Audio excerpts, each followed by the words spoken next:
Sick of people on ESPN or SportsCenter who think they have their heads on their shoulders but really don't? Well, it's time for the Jimmy the K Sports Show. We're going to give you the most urgent sports news. Now sit back, buckle up, and get ready for the #1 sports show on the web. Here we go, my sports friends. Let's roll in the lap in the fast lane. How y'all doing this Tuesday evening? It's me, your host, Jimmy the K. You see me each and every Tuesday evening at 7 p.m. Central Daylight Time here on Ustream and now also on Facebook Live as well. So I thank you for stopping by not only at Ustream but on Facebook Live. With this week's sports stories coming up, let's go ahead and get right to it. We'll start off with some of the further stories from last week that you've seen on the All About Sports Zone Facebook page, and then move on up through the closest. How about David Price of the Boston Red Sox? He is basically the only multi-million dollar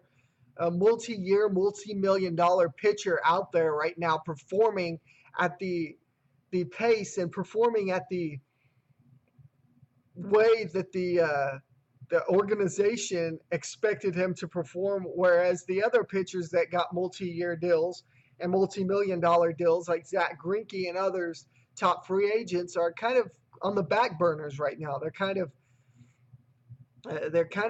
well behind the curve. Although David Price right now is sitting at 6-1, so the Boston Red Sox are doing a pretty darn good job at signing David Price and scouting him and making sure that their money went to a good source rather than Zach Greinke or one of the other top free agents. So congratulations to the Boston Red Sox on landing David Price, and hopefully David Price can continue this great performance throughout the year and can continue to be that of a major league player, a major league pitcher that people want to see. So congratulations to David Price, and hopefully the other top free agents like Zach Greinke and the others will figure out what's causing them to struggle and work it out from there.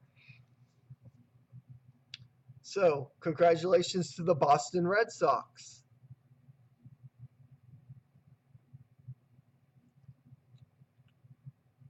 Okay. Curt Schilling. For the longest time, I was on Stephen A. Smith's side on the whole Curt Schilling thing and everything else. However, Curt Schilling came up with this whole idea that he wanted to try to escalate the feud with Stephen A. Smith, and basically called Stephen A. Smith a racist and refuses to talk to him. Multiple emails to Stephen A. Smith's representatives and to Curt Schilling's representatives have went not for Jimmy the K Sports Show, but we'll continue to work it out and continue to try to get in contact with one of them and get one of their sides of the stories. If we're lucky, we can get both sides of the story. However, Stephen A. Smith being racist, I couldn't say that. Although, there are times every once in a while when it seems like Stephen A. Smith does seem to try to race bait situations. But Stephen A. Smith, you gotta tip his hat when he called Toronto out and said that they couldn't hang with the Cleveland Cavaliers. Canada's nothing. They don't have a good basketball team. They don't have any good sports teams. He basically has refuted that and backstepped and apologized to Canada now. So, Stephen A. Smith does have a good piece of heart in there at times.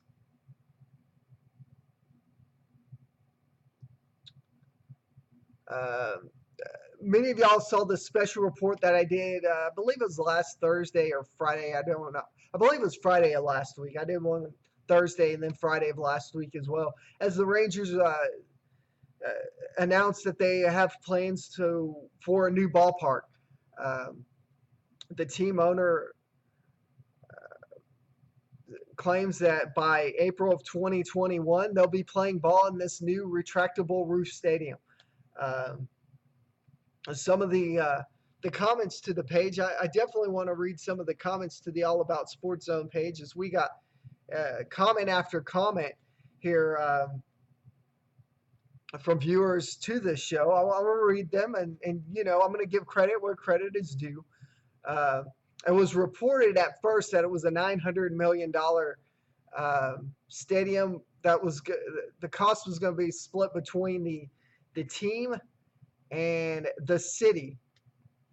I'll go into a little bit more detail into that towards probably the close of the show, as I'll reiterate exactly what the city's going to do, what the team, the Texas Rangers, are going to do, and go from there. However, we got a few other viewers that had a few comments here. Sabrina Bell says, dumb. This is the best ballpark ever, and they want to replace it with something that has no personality. Dumb. We reply back, true, but nowadays you have to keep up with the Joneses. Turner Field in Atlanta is younger, and they are opening a new stadium next year. That whole area in Arlington is set to become a huge entertainment district.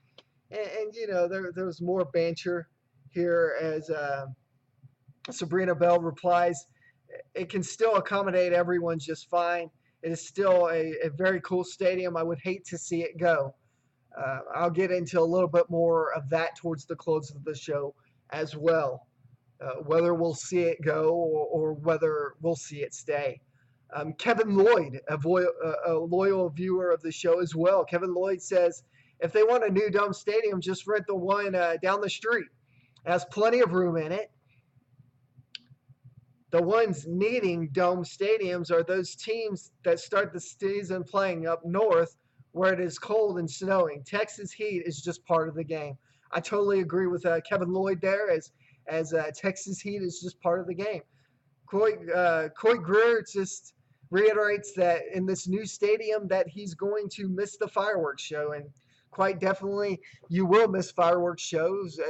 I'm pretty sure they'll still have them when the roof is open. They'll still shoot off fireworks, but whenever the stadium is closed, you won't get that. I also spoke with a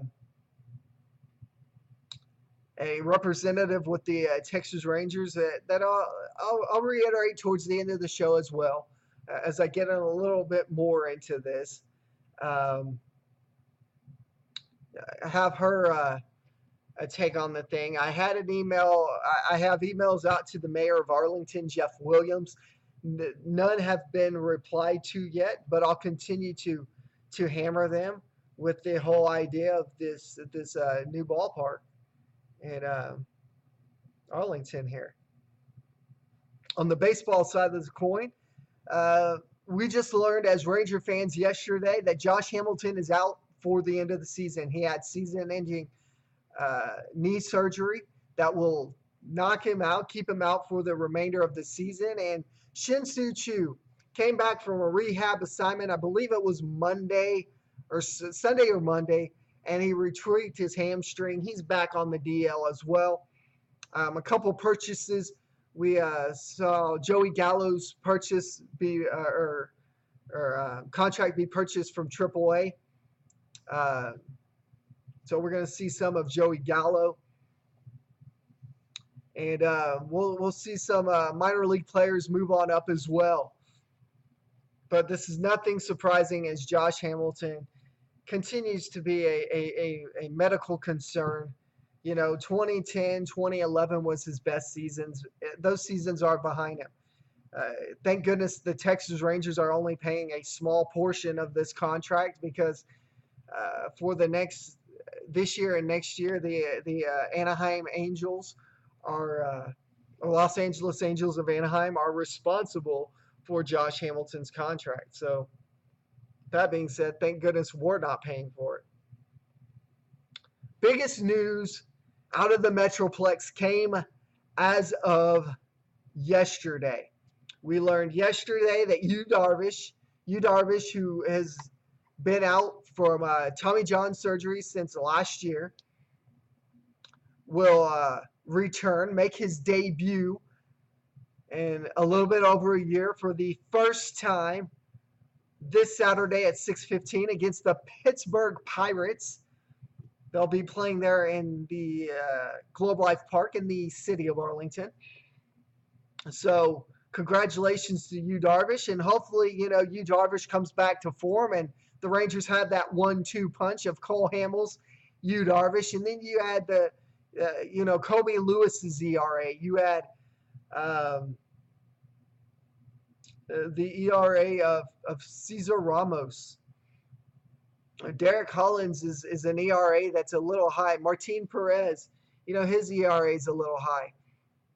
We'll discuss a little bit as to what's going to happen with one of those once, things have to happen. My biggest concern is that the Texas Rangers with Derek Collins struggling will either move him down to double or triple A to work on his mechanics, as his ERA this month has been very, very high. Last night, his performance was pretty good. Gave up 2 runs, 2 earned runs, not very bad, but had no run support at all. And when you have no run support as a pitcher, your ERA is going to continue to climb. So if you're Derek Holland and the Texas Rangers, what do? You either send him down to double or triple A to work on his mechanics, or you start working on the trade market. There are teams out there that are looking for pitchers that, Derek Holland could very well be a good pitcher on. The Houston Astros and their struggles right now could very well land Derek Holland if Derek Holland becomes available. And I'm very, very confident that quite possibly Holland could become available. You lose you get Yu Darvish back. Yu Darvish comes back with Cole Hamels, and if Yu Darvish is even half the man that he was at the onset of his career, then you have the 1-2 punch of Cole Hamels and Yu Darvish, along with that of Colby Lewis, who continues to shine the older that he gets. Then, you have Martin Perez. You're probably going to keep Cesar Ramos in the rotation as he continues to shine, and he had a pretty good game against the Houston Astros last series. So Derek Collins is the odd fish out. You either make him the long reliever, or you send him down to double or triple A to work on his mechanics, or you trade him. And all indications right now is, yes, you could quite possibly see him in double or triple A, and more than likely that's what you're going to see first. You're going to send him. You're going to see the Rangers send him down to work on his mechanics. If his mechanics get worked out, they may bring him up as a long reliever. Derek Holland's always been a starter in a Ranger uniform. Being a long reliever is not something that I feel he would be comfortable with. You got teams like the Houston Astros that could use somebody like Derek Holland. His ERA is ballooned right now in the month of May, while it was a very good ERA in the month of April. In the month of May, he's had struggles. So he could very well become a trade candidate. The Houston Astros are a possibility. You've got other teams out there that need pitching that could very well land him as well. Switching gears a little bit, I want to talk a little bit about the report that came out claiming that the NFL tried telling the government how to run the whole brain injury and concussion things. They overreached their boundaries a little bit. Outside the Lines was the first to report this, that the NFL tried in a huge overreach to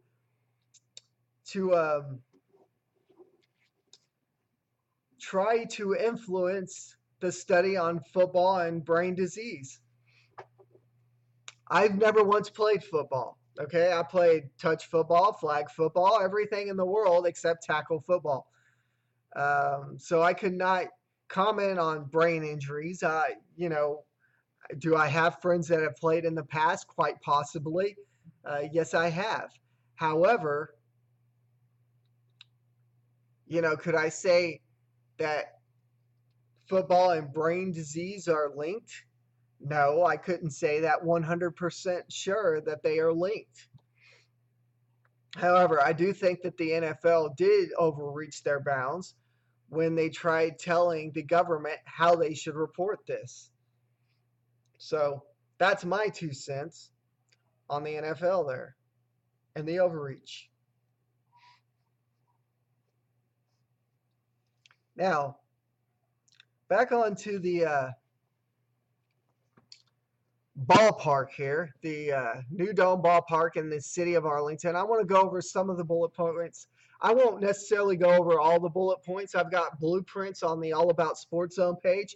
So if you're following me on Twitter or on Facebook or Google Plus or whatever the platform is, just go to the website. It's a complete layout. The pictures are there of the new convention center, the high-rise hotel, outdoor courtyard, designated high-end retail, restaurants, clubs, the retractable roof, and then at the bottom of the article, I have a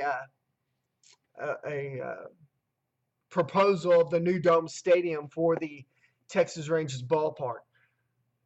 So these are some of the bullet points that were went over just a few days ago. A matter of fact, they're voting on tonight to go to the voters. City Council is in the city of Arlington to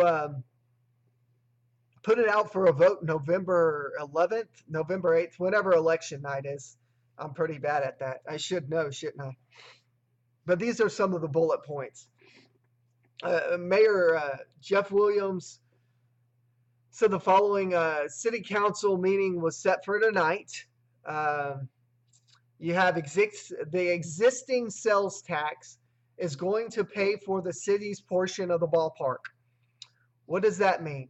What that means is that the city of Arlington is going to extend the sales tax that they have already had for the new Cowboy Stadium, Jerry World, or whatever you want to call it. They're going to extend that portion of the sales tax for the length of the time for the ballpark there. The cost is going to be $500 million split between the city and the Texas Rangers, and the overages are going to go to the Texas Rangers. Some of the comments made was that it was going to be a world-class venue unlike any in the world in the center of North Texas, which continues to grow. And yes, if you haven't been to North Texas and in the mid-cities area, Arlington does continue to grow, especially that area around the Cowboy Stadium and Globe Life Park that continues to grow and continues to shine and is making Arlington a focal point for tourists in the North Texas Metroplex there. The economic impact from that of Mayor Jeff Williams stated was that $77.5 million impact, with $2.534 billion going back into the city. If they lost the Rangers, that money would be lost.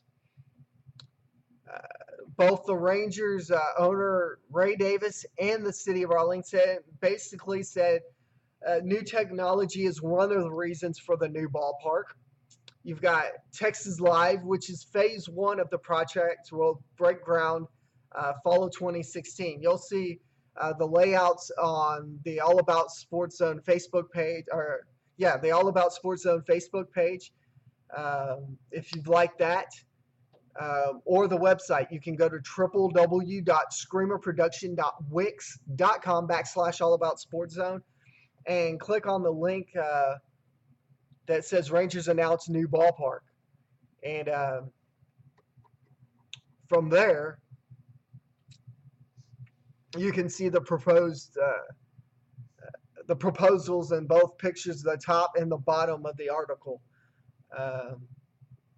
8% sales tax is the lowest in the state, and believe it or not, it's going to remain 8% according to that of the mayor. Now, here's what Rangers owner Ray Davis had to say. Uh, he feels like the new stadium will bring more fans out in the hot climate. Can I argue with that? No, I cannot argue with that at all. I cannot argue with the fact that, you know, Globe Life Park, the ballpark in Arlington, whatever you want to call it, Arlington Stadium, during June and July and August is probably one of the hottest ballparks in all of Major League Baseball.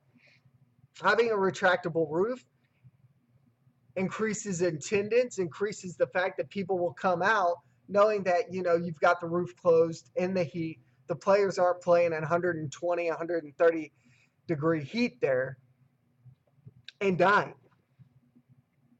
Now, the part that I told you I was going to come back to. What about the old park? What about Globe Life Park? What about that? Right now, the old park may be torn down for parking. However, according to Rangers owner Ray Davis, talks are in to keep the center field office to as a ticket office there for the new stadium as well. But nothing is definite yet. I'm confident that April of 2021 that the Texas Rangers will be in this new dome ballpark.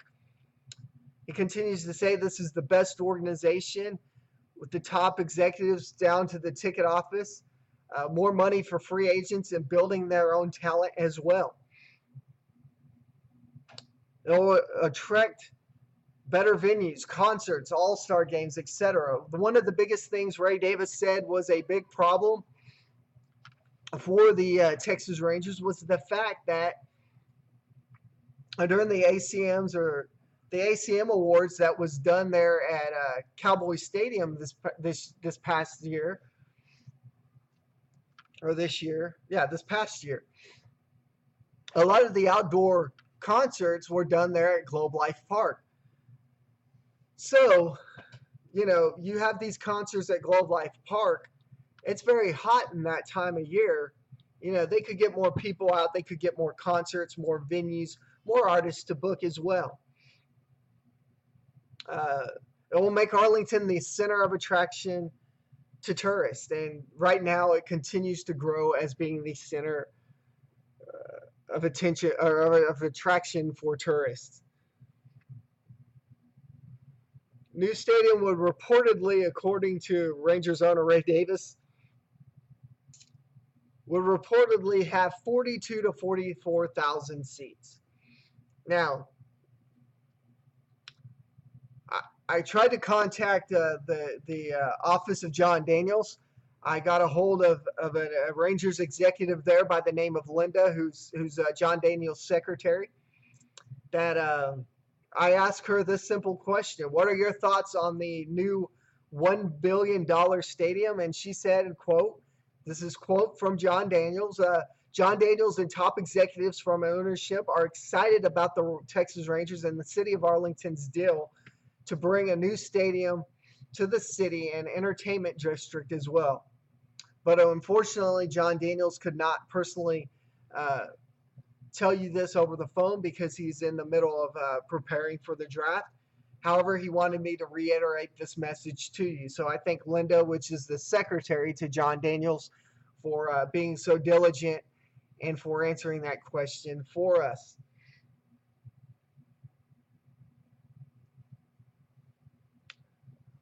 With that being said, the Houston Astros continue to struggle. Why do the Houston Astros continue to struggle? You know, I've had a few people ask me, you know, about teams continuing to struggle. Why are they struggling? And the Astros, in my opinion, are that of a younger team. With the Houston Astros, youth has to be, in my opinion, probably the biggest concern for the Houston Astros is that of the youth. You know, the fact that they're so young, sprinkled with some top talent. You've got Evan Gattis, and you've got Carlos Gomez. but yet you have a bunch of people like Carlos Correa. Carlos Correa is, performing this year for the Houston Astros, but he's not performing on the level this year of the Houston Astros that he was performing last year.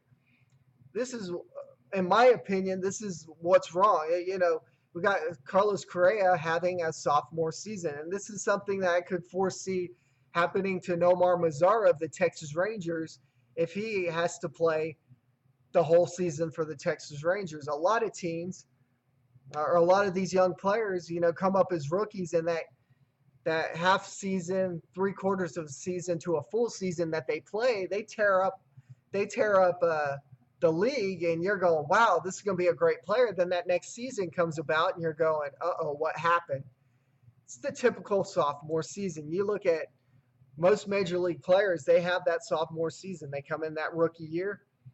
They have lower stats that next, and then they continue to figure it out once, the seasons progress. So, Jose Altuve, at the top of the order continues to shine. He leads the team in like home runs or something like that. Runs scored, RBIs. You're at the top of the order doing that. And you've got all these other big guns. You're having problems. Although the AL West right now continues to stack up quite well, and I continue to see the AL West being that of the AL East of the past, where you have it very bunched together. But stay tuned next week when I'll get more into that. I want to thank you for joining me here on the Jimmy the K Sports Show. You see me each and every Tuesday night at 7 p.m. Central Daylight Time here on Ustream. I want to thank you for stopping by Ustream, Facebook Live as well. This is our 4th week, I believe, on Facebook Live, and we continue to get better and better, I feel. Continue to ask questions. I'll continue to keep Facebook Live up even after the show is done. Answer any questions that you may have, sports related or anything else. If it's show related, shoot me a text, shoot me a Facebook Live message while I'm live here. I'd be more than willing to answer them for you. But I thank you for stopping by each and every Tuesday at 7 p.m. Central Daylight Time. I'm your host, Jimmy the K. And remember, there are ways you can get in contact with me. You can go to Facebook.com, and then in your search engine, search All About Sports Zone, like that page. You can go to my Twitter page at Jimmy Kersey1. You can like that. You can follow us on our on our website, www.screamerproduction.wix.com/allaboutsportszone. Or you can find us on Google Live. I believe it's All About Sports Zone as well. So, until next Tuesday night, 7 p.m. Central Daylight Time, I am your host, Jimmy the K. Until next week, I'm Jimmy the K. Peace out.